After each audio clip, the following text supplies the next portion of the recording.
So welcome back दोस्तों, आप लोग के अपने यूट्यूब चैनल पे। आज हम करने जा रहे हैं हमारा इलिस्ट्रेशन नंबर 3 जो आपके स्टडी मटेरियल पेज नंबर 446 पे दिया हुआ है। ठीक है, चलिए फिर देखते हैं। क्वेश्चन 3 भी लगभग क्वेश्चन 2 जैसा ही है, इसमें भी वही रिटर्न्स एंड ऑल रहेंगे और रिजर्व भी निकालना पड़ेगा। चलो फिर स्टार्ट करते हैं। देखो, prepare a branch account in the books of head office from the following particular for the year ended 31st March 22, assuming that HO, that is head office, sold goods at cost price 25%। Okay, मतलब इस बार sir बोल के दिया है 25% on cost बोला है। देखो ना क्या बोला है यहाँ पे, cost price 20%, at cost price 20%, मतलब सब कॉस्ट 100 मानेंगे इस बार, क्योंकि 20% ऑन कॉस्ट बोला तो कॉस्ट सर कितना होगा 100 होगा, और सेल कितना बन जाएगा 125 बताऊंगा, वेट करना। चलिए फिर इसके अकॉर्डिंग जहां जहां जिस चीज को पोस्टिंग करना चाहिए पोस्टिंग कर लेते फटाफट फटाफट। ये रहा हमारा आंसर का फॉर्मेट रेडी। सबसे पहले सर स्टॉक डेटर्स और परचेस और क्लोजिंग में एक काम करना, इसको यहाँ लिखना पेटी कैश बेटर रहेगा मेरे हिसाब से। तो मेरे हिसाब से इसको पेटी कैश लिखना बेटर रहेगा। ठीक है, आप लोग करेक्शन कर लीजिए, पेटी कैश कर दीजिए। ठीक है, चलो तो हमारे पास तीन तीन ओपनिंग में स्टॉक डेटर और पेटी कैश, तो तीनों को तीनों से आएंगे टेबल डेबिट में लिख देंगे। यहाँ आके लिखेंगे टू बैलेंस बीडी या फिर टू असेट्स बोल करके, जिसमें तीन चीजें दिया है, स्टॉक डेटर्स पेटी कैश। ठीक है, स्टॉक डेटर्स और sir petty cash. Amount check कर लिया तो स्टॉक के 12,500, ये है 12,500, डेटर्स 5,000 और 1,000। अब जो स्टॉक दिया है ना यार, वो देखो आईपी पे दिया है, क्लियरली बोल के दिया है, तो हम यहाँ ब्रैकेट में आईपी लिख कर रखते हैं, क्योंकि सर आईपी दिया मतलब इसका अपने को रिजर्व निकालना पड़ेगा। ओके, निकाल लेंगे। चलो तो तीनों को प्लस किया जाए तो 18,500 कितना जाएगा सर, 18,500 डन। उसके बाद है goods sent to branch, sir कहाँ पे आएगा, डेबिट में आएगा। गुड्स सेंट टू ब्रांच 40,000 का, सो ये आएगा to goods sent to branch account.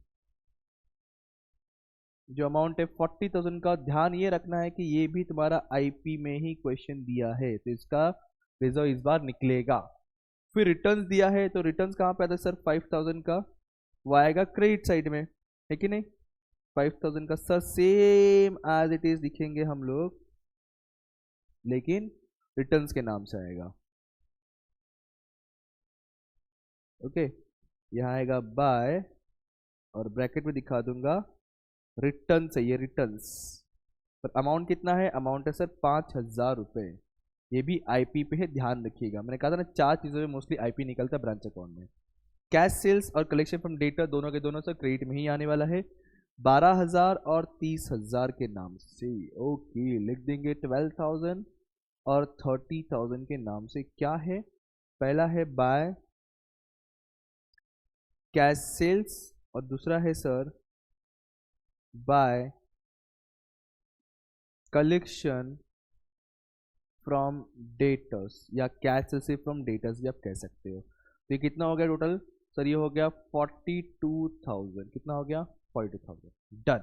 तो हमने ये वाला पार्ट पूरा खत्म कर लिया। अब इधर का आते हैं सर, सबसे पहले बैड डेट्स। देखो बैड डेट्स या अलाउंस टू कस्टमर या रिटर्न्स इनवर्ड, ये तीनों के तीनों डेटर्स का हिस्सा है। हमने बेसिक वीडियो में किया हुआ है, नहीं किया था फटाफट डिस्क्रिप्शन जाइए और वहां से कर लीजिए। रिक्वेस्ट करूंगा, सजेस्ट करूंगा, आप जो चाहो समझ लो, बट करना जरूरी है। वो नहीं समझेगा तो यहाँ भी बहुत डिफिकल्टी फेस करना पड़ेगा। तो bad debts allowance to customer returns inward, तीनों चीजें हैं, तीनों के तीनों डेटर्स अकाउंट में जाएगा। तीनों की वजह से अपना डेटर्स कम होता है, तो डेटर्स अकाउंट का क्रेडिट में आ जाएगा। बट फिलहाल मुझे लग नहीं रहा कि डेटर्स बनाने की जरूरत है, तो मैं इसको कहीं लिख नहीं रहा हूँ, इसको फिलहाल मैं कर रहा हूँ इग्नोर। अब डायरेक्ट आता हूँ चार्जेस सेंड टू बैंक, जो है ना ये लिखना है sir, charges send to bank मतलब हेड ऑफिस ने बैंक चार्जेस जो भी है, या हेड ऑफिस ने क्या किया, खर्चा पेमेंट किया ब्रांच का।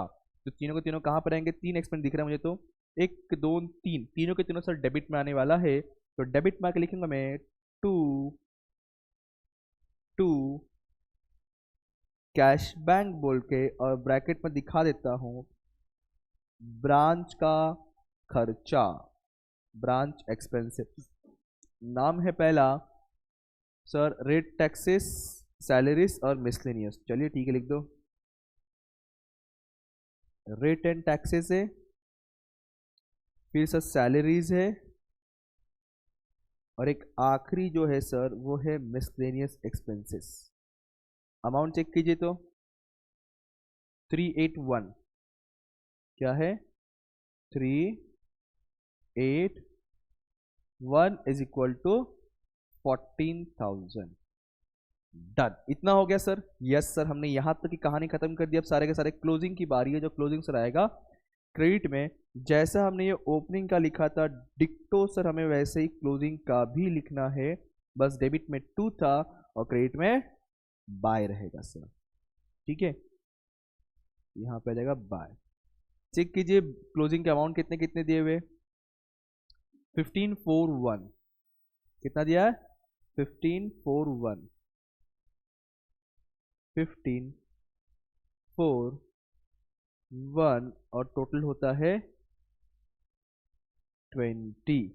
डन, इतना क्लियर है। यस सर, लेकिन ध्यान रखिएगा अभी आईपी बाकी है, मतलब सर वो रिजर्व तो निकालना पड़ेगा। चलो फिर जैसे लास्ट क्वेश्चन में था डिक्टो वैसे करेंगे सर। आईपी मतलब cell is equal to cost plus profit.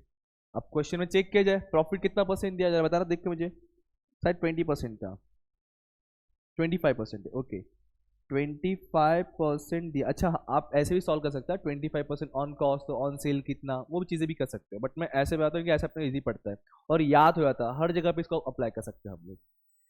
Plus equal to, अब 25 ऑन कॉस्ट बोला है, इससे सर कॉस्ट को 100 मानेंगे तो बताओ आईपी कितना हो जाएगा सर, डेफिनेटली 125। हमें पता है कि सर चार चीज़ों पे अपने को निकालना है अभी। एक होता है ओपनिंग पे, एक होता है sir goods send to branch पे, एक होता है फिर सर क्लोजिंग पे, और एक होता है रिटर्न्स पे। और इस बार चारों के चारों आई थिंक सो, हाँ चारों के चारों इस बार आपको आईपी में दिया हुआ है। देखिए क्वेश्चन में ओपनिंग आपको स्टॉक दिया है 12,500 और ये 40,000। ये है सर 12,500 और ये है सर 40,000, सब कुछ आईपी में दिया हुआ है। ठीक है, फिर यहाँ देखोगे आप तो रिटर्न्स आपको दिया है 5,000 और क्लोजिंग है 15,000, क्लोजिंग है 15,000 और रिटर्न से सर 5,000। और इन सभी का लोडिंग प्राइस निकालना है, मतलब सर अपने को प्रॉफिट अमाउंट पता करना है। कैसे करेंगे, अरे क्रॉस मल्टीप्लाई रे, चलो करो। 12,500 मल्टीप्लाई 25 डिवाइड बाय 125 और ये सर आ गया 2,500। चलो अगला भी निकाल लो। 40,000 मल्टीप्लाई 25 डिवाइड बाय 125 करने पे यह आता है 8,000।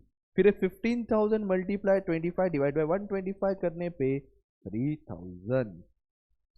5,000 मल्टीप्लाई 25 डिवाइड बाय 125 करने पे 1,000। और ये जो सर दो चीजें हैं ना, ओपनिंग और आपका जीएसटीबी का मतलब गुड्स सेंड टू ब्रांच, ये लिखते डेबिट में तो इसका रिजर्व किधर आएगा, क्रेडिट साइड आएगा। ये लिखते क्लोजिंग और रिटर्न कहाँ लिखते हैं सर, ये दोनों लिखते हैं हम लोग क्रेडिट में, तो इसका लोडिंग कहाँ पर आएगा, डेबिट में सर।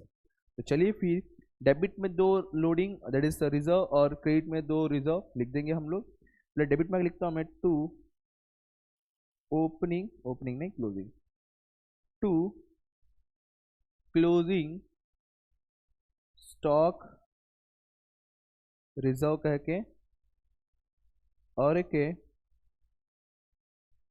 रिजर्व या goods send to branch reserve बोल सकते हो। ऑन रिटर्न्स डाल देता हूं मैं डायरेक्टली। सेम यहां भी दो आने वाला है। पहला तो आएगा बाय ओपनिंग स्टॉक रिजर्व के नाम से, फिर दूसरा आएगा by goods send to branch reserve. Please आप लोग फुल फॉर्म लिखना। अमाउंट चेक कर लीजिए, ओपनिंग और जीएसटीवी का कितना रिजर्व निकला है, 2,500 और 8,000, 2,500 एंड 8,000। दूसरे का बाकी दो का 3,000 एंड 1,000। डन, आई थिंक सब आराम से इसको क्लोजिंग कर सकते, टैली कर सकते। चलिए फिर क्लोज कर जाए। ज्यादा अमाउंट क्रेडिट में ही है, yes 42 plus 5 47,000 plus 2 500 plus 8,000 plus 20,000 77,500 आ रहा है। तो 77,500 डेबिट में भी आएगा और क्रेडिट में भी आएगा। अब 77,500 में से डेबिट के सारे अमाउंट माइनस कर दो, माइनस 18,500 माइनस 40,000 माइनस 17,000 और माइनस 1,000 आ रहा है। कुछ तो रॉन्ग किया अपन ने, चेक किया जाए एक बार, गड़बड़ कर रहे हैं अपन। अच्छा हाँ, ये देखो 8 4 12,000 होगा। Yes sir. अब करो तो 77,500 माइनस 18,500 माइनस 40,000 माइनस 12,000 माइनस 4,000 3,000 आ रहा है। 3,000 का अपने को यहाँ पे मिल गया to general profit and loss कहो या फिर प्रॉफिट एंड लॉस कहो, और ये सम भी हो गया हमारा खत्म। फटाफट आंखों से कॉपी हाथों से पेस्ट कर लीजिए। अब मिलेंगे अगले वीडियो, अगले सम, अगले लेक्चर में। तब तक पढ़ते रहिए और पार्टनर सर को याद करते रहिए। और हाँ, इस वीडियो को अपने सारे इंटरमीडिएट फ्रेंड के साथ जरूर शेयर कीजिएगा। Thank you so much, bye bye, जय हिंद दोस्तों।